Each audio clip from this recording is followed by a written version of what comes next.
कथा के लिए प्यारे बैकुंठ जाना त्याग दिया, साकेत जाना त्याग दिया। और आप लोगों ने भी भगवान की कथा के लिए अपना घर त्यागा, परिवार त्यागा। बहुत से ऋषि मुनि महात्मा ने घर त्याग दिया। यद अनुचरित लीला कृष्ण पीयूष विप्र, बहुत से महात्माओं ने भगवान की जगत सुनने के लिए घर त्याग दिया, परिवार त्याग दिया, भगवान के रसिक बन गए। हनुमान जी महाराज जी प्रथम,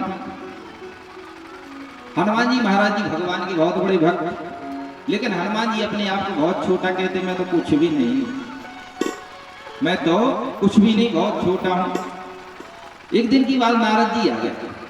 नारद जी ने देखा हनुमान जी बैठे भगवान का जाप कर रहे हो, नारद जी भी आए। तो नारद जी भी श्रीमन नारायण नारायण नारायण, श्रीमन नारायण नारायण श्रीमन नारायण नारायण नारायण, श्रीमन नारायण नारायण, श्रीमन नारायण नारायण नारायण, श्रीमन नारायण नारायण नारायण, लक्ष्मी नारायण नारायण नारायण, लक्ष्मी नारायण नारायण सत्य नारायण नारायण नारायण, सत्य नारायण नारायण नारायण, श्रीमन नारायण नारायण नारायण, श्रीमन नारायण नारायण नारायण। हनुमान जी ने देखा, हनुमान जी खड़े होकर गुरुदेव का स्वागत किए, नारद जी का स्वागत किया। नारद जी ने कहा किसका नाम जप कर रहे हो? हनुमान जी ने कहा किसको जाप करेंगे, मैं तो ईश्वर, मैं तो भगवान श्री राम का ही दास हूँ। वैसे हर जगह वही है, हरेक रूप में अनेक रूप रूपाय, उन्हीं के सब रूप हैं, लेकिन मैं राम के रूप में उनकी उपासना करता हूँ। नारद जी ने कहा ठीक, कोई बात नहीं। नारद जी ने हनुमान जी को आशीर्वाद दिया, हनुमान जी ने प्रणाम किया और नारद जी पहुंच गए सीधे भगवान श्री राम के दरबार में। तो वहां पर देखा कि कुछ लिखा पढ़ी हो रही थी, ऐसा संत सुनाते हैं, लिखा पढ़ी हो रही थी। भगवान श्री राम के हाथ में एक रजिस्टर देखा, नारद जी ने देखा तो भगवान से निवेदन किया, ठाकुर जी के चरणों में कोटि शरण प्रभु, एक की बात बताओ, आपके हाथ में जो रजिस्टर है इसमें क्या है क्या नहीं, किन के नाम लिखे हैं? कहा तो भगवान ने कहा बात ये है कि इस रजिस्टर में उन भक्तों के नाम हैं जो मेरे नाम का जाप करते हैं, जो मेरे भक्त हैं उनके नाम लिखे हैं। तो नारद जी को बड़ी प्रसन्नता हुई, नारद जी को बड़ी प्रसन्नता हुई। नारद जी बोले मेरा ही नाम लिखा होगा, मेरे अलावा किसी का होने वाला नहीं, क्योंकि भगवान का सबसे बड़ा भक्त तो मैं ही हूँ दुनिया में, मेरे अलावा कोई हो ही नहीं सकता। दिन रात आपके नाम का बीड़ा बजता है, दिन रात आपके नाम का उच्चारण होता अपने मुख से। तो नारद जी ने कहा प्रभु आज्ञा हो तो इस रजिस्टर को थोड़ा मैं अवलोकन करूं, मैं देख लूं। भगवान ने कहा ले ली। नारद जी ने देखा तो नारद जी ने सबसे विचार किया, सबसे पहले नंबर मेरा नाम लिखा होगा, लेकिन देखा तो वहां पर नाम का सुना, पहले तुकाराम, संत एकनाथ आदि आदि भक्तों के सभी के नाम थे। कलयुग में, द्वापर के, त्रेता के, कलयुग के, चारों युगों के भक्तों के नाम थे। रजिस्टर पढ़ते पढ़ते नारद जी का नाम नहीं मिला। आखिरी में छोटे से अक्षरों में लिखा था नारद नारद। नारद जी की बड़ी उदास हुई, नारद जी ने बंद किया, रजिस्टर ले रख लो अपने पास। बोलो वृंदावन बिहारी लाल की जय। भगवान ने कहा क्या बात, कुछ नहीं, कुछ नहीं। लेकिन नारद जी को फिर प्रसन्नता हो गई, अरे सुनो सुनो, सबके नाम है लेकिन मेरा नाम छोटे अक्षरों में, परंतु हनुमान जी का नाम तो बिल्कुल ही नहीं। और नारद जी ने सोचा हनुमान जी बहुत बड़े भक्त हैं, लोग कहते हैं नारद जी के विषय में कि मैं बहुत बड़ा हूं, हनुमान जी बहुत बड़े हैं, लेकिन नारद जी ने सोचा मैं हनुमान जी से कहूंगा कि भगवान के खाते में तुम्हारा खाता ही नहीं खुला, तुम्हारा अकाउंट ही नहीं खुला, तो तुम्हारा नाम बैलेंस कहां से आ जाएगा। नारद जी आए, हनुमान जी से कहा बंद कर दो ये माला। अरे भगवान के दरबार में तो तुम्हारा नाम ही नहीं है। नारद जी की बात को सुनकर हनुमान जी ने कोई बात नहीं, मैं नाम के चक्कर में नहीं रहता कि लोग मेरा नाम लें, मैं तो काम के चक्कर में रहता हूं। बहुत से लोग नाम के चक्कर में रहते कि मेरा नाम हो। वास्तव में नाम तो होना ही चाहिए, चाहे दान करो, पुण्य करो, कथा सुनो, अपने माता पिता का नाम होगा, परिवार के नाम होगा, संसार में प्रभाव बनेगा। नाम भी होना चाहिए, काम भी होना चाहिए। लेकिन हनुमान जी ऐसे भक्त हैं कि जो नाम के चक्कर में नहीं रहते, ना काम हो भगवान का। फिर भी नारद जी ने कहा एक बार देख लो जरा, भगवान के दरबार में तुम्हारा नाम है अथवा नहीं है। तो हनुमान जी ने कहा ठीक है। तो गुरुदेव नारद जी के साथ में श्री हनुमान जी हो लिए और भगवान श्री राम के दरबार में पहुंचे, भगवान को प्रणाम किया। नारद जी ने कहा प्रभु रजिस्टर लियो जरा, जो अभी देख के गए थे। तो भगवान ने दे दिया। लेकिन उस समय देखा कि भगवान के हाथ में एक दूसरी भी डायरी थी, छोटी वाली डायरी थी। नारद जी ने कहा प्रभु ये कौन की डायरी है? भगवान ने कहा ये उन भक्तों की डायरी है जिन भक्तों के नाम का जाप मैं स्वयं करता हूं। जो आपने रजिस्टर देखा था उसमें तो उन भक्तों का नाम था जो मेरे नाम की माला चलाते। लेकिन ये रजिस्टर की जगह जो छोटी डायरी है, ये छोटी डायरी में उन भक्तों के नाम हैं जिनके नाम की माला मैं स्वयं चलाता हूं। तो कौन थे वह भक्त जिनके नाम की जाप की माला भगवान श्री राम चलाते हैं? तो दो भक्त लिखे थे, और भी लिखे थे। तो एक भैया थे भगवान के छोटे भैया भरत, और द्वितीय थे श्री हनुमान जी महाराज। महावीर बिने बहु हनुमाना, महावीर बिने बहु हनुमाना, महावीर बिने बहु हनुमाना। राम जस जस आप बखाना, राम जस आप बखाना, महावीर बिने बहु हनुमाना, महावीर बिने बहु हनुमाना, राम जस जस आप बखाना।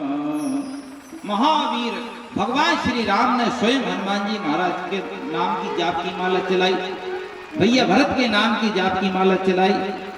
ये जरूरी नहीं है कि हम भगवान के नाम की माला चलाएं, भगवान तुम्हें अवश्य याद करते हैं। ये भगवान के इतने बड़े श्रोता है, इतने बड़े कथा के रस्य के। भगवान तुम्हारी कृत कर्मों को देखते हैं, हमारे कर्मों को देखते हैं। भगवान से कोई बात छुपी नहीं है।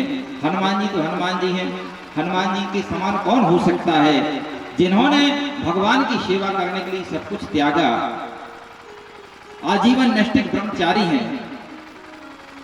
चारों युग प्रताप तुम्हारा, चारों युगों में हनुमान जी महाराज जी की प्रभाव की छाप है। सतयुग में भगवान विष्णु की पूजा है, त्रेता में भगवान श्री राम की विशिष्टता है, द्वापर में कन्हैया की विशिष्टता है, कलयुग में कली की भगवान की प्रतिष्ठिता होगी, श्रेष्ठता होगी। परंतु चारों युगों में अगर श्रेष्ठता है और प्रभाव श्री हनुमान जी महाराज जी का। चारों युग प्रताप तुम्हारा है प्रसिद्ध जगत उजियारा। पूरा संसार ही जानता है आपके नाम के विषय में, लेकिन हनुमान जी महाराज कभी अपने विषय में नहीं सोचते। ऐसे हनुमान जी महाराज। बोलो वृंदावन बिहारी लाल की जय, सियावर रामचंद्र भगवान की जय। भगवती ने पूछा था कि प्रभु एक बात बताओ कि भगवान का आगमन कैसे होता है? भगवान के लिए कहा जाता है उनका जन्म नहीं होता, फिर भगवान का जन्म कैसे हुआ? किन भक्तों के लिए आए भगवान? राम जी के आने के कारण क्या हो सकते हैं? क्या हनुमान जी जैसे भक्तों के लिए भगवान श्री राम आए? बिल्कुल सत्य बात है। जब कोई धरती पर उपद्रव होने लगता है तो भगवान का आगमन हो जाता है। कोई हनुमान जी जैसे भक्त प्रकट हो जाते हैं तो भगवान का आगमन हो जाता है। कोई भगवान को अपना पुत्र बनाने के लिए तैयार हो जाता है तो भगवान का धरती पर आगमन हो जाता है। कोई नारद जी बनकर भगवान को श्राप दे देता है तो भगवान का धरती पर आगमन हो जाता है। भगवान के आने के कोई एक कारण नहीं होते। राम जन्म के हेतु अनेका परम विचित्र एक ते एका, बहुत से कारण बनते हैं। बोलो वृंदावन बिहारी लाल की जय। तो कारण क्या बना? किंतु उन्होंने माता पिता बनाया। यही बात श्री भरद्वाज जी महाराज जी ने याज्ञवल्क्य जी से पूछी थी। याज्ञवल्क्य जी ने कह दी, ये दरबार है माता पार्वती का चल रहा है। माता पार्वती ने भगवान शंकर से पूछा, याज्ञवल्क्य से भरद्वाज जी ने पूछा कि वह कौन है जो भगवान के माता पिता बनने के लिए तैयार है, जिन्होंने आजीवन, ये जरूरी नहीं है कि भगवान को पाने के लिए महात्मा बनो। महात्मा बन जाओ अच्छी बात है, अगर गृहस्थ आश्रम में आप लोग अपने जीवन का निर्वाह कर रहे हैं, अपने गृहस्थ आश्रम का पूर्ण रूप से पालन कर रहे हैं, तो भगवान गृहस्थ आश्रम में आकर मिलते हैं। तो वास्तव में भगवान तो गृहस्थों को ही मिलते हैं, बाबा तो मांग कर ले जाते हैं। बोलो वृंदावन बिहारी लाल की जय। बाबा लोग तो मांग कर भगवान को ले जाते हैं, भगवान तो गृहस्थ आश्रम में ही आते हैं। इसलिए आदि गुरु शंकराचार्य ने कहा था, धन्यो गृहस्थ आश्रम। आश्रम धन्य है जो आश्रम चारों वर्णों का, चारों आश्रमों का पालन करता है। कोई ऋषि महात्मा आ जाए तो उनके लिए रोटी देता है, अन्न देता है, वस्त्र देता है, गौ माता की सेवा करता है। जब कीर्तन संकीर्तन भगवान के नाम की कथा होती है तो दान करता है, अन्न दान करता है, वस्त्र दान करता है, साधुओं की सेवा करता है, अपने बच्चों की सेवा करता है। चारों आश्रमों का पालन करने वाला गृहस्थ आश्रम ही है, आप लोगों का ही आश्रम है। तो महाराज मनु ने भगवान को पाने के लिए गृहस्थ आश्रम में रहे। इसके बाद में उन्होंने नियम किया भगवान से मिलना है। तो चौथे पन जाए नृप कानन, चौथे वन में, चौथे पन में वह वन में गए, वन प्रांत एकांत में। जब गए तो उन्होंने मन में सोचा, भगवान मेरे पास आते क्यों नहीं है? होय न विषय विराग भवन बसत बा चौथपन, हृदय बहुत दुख लाग जन्म गयो हरि भगति बिनु।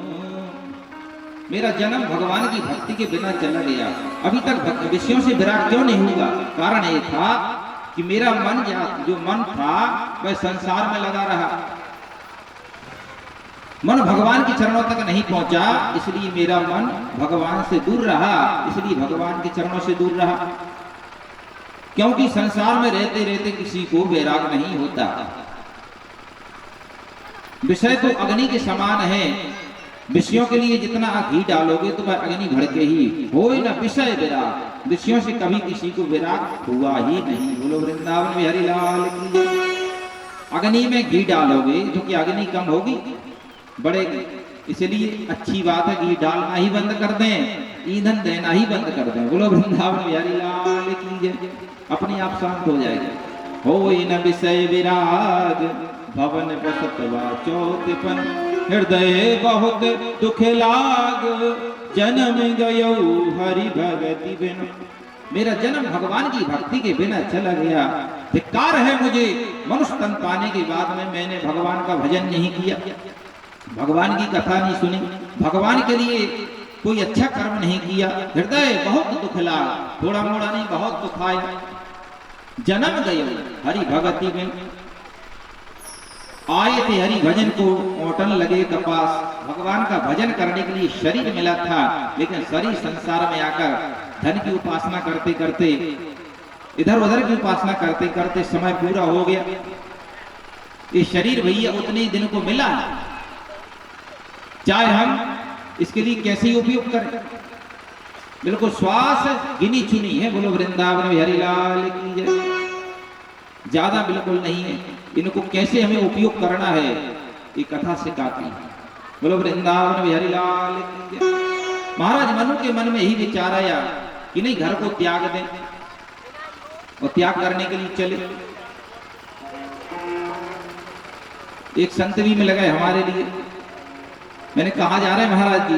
जा रहे हैं भगवान का भजन करने के लिए। मैंने बाबा बन जाओ ना, के बाबा बनने के लिए तैयार हो जाता हूँ। मेरे मन में विचार आता कि बाबा बन जाऊं, भगवान का भजन करूं, लेकिन फिर विचार करता हूं कि नहीं घर में ही रहूं। क्यों? कि जिस समय मैं अपनी नाती को गोद में लेकर खिलाता हूं तो नाती कहता है बाबा बाबा, तो मैंने सोचा कि चलो बाबा ही बन जाए, बाबा ही बन जाए, अब घर में कुछ नहीं रखा। लेकिन एक दिन की बात है कि हमारे घर में हमारी लड़की आई, लड़की का लड़का भी था, तो मैं बाबा बनने का विचार कर रहा था। उसने कह दिया ना ना अभी नहीं, ना ना अभी नहीं बनना। तो विचार बदल गया, अरे भैया चौथे पने जाए नृप कानन, एक कहता तुम बाबा हो, दूसरा कहता नाना हो ना, अभी बाबा नहीं बनने का।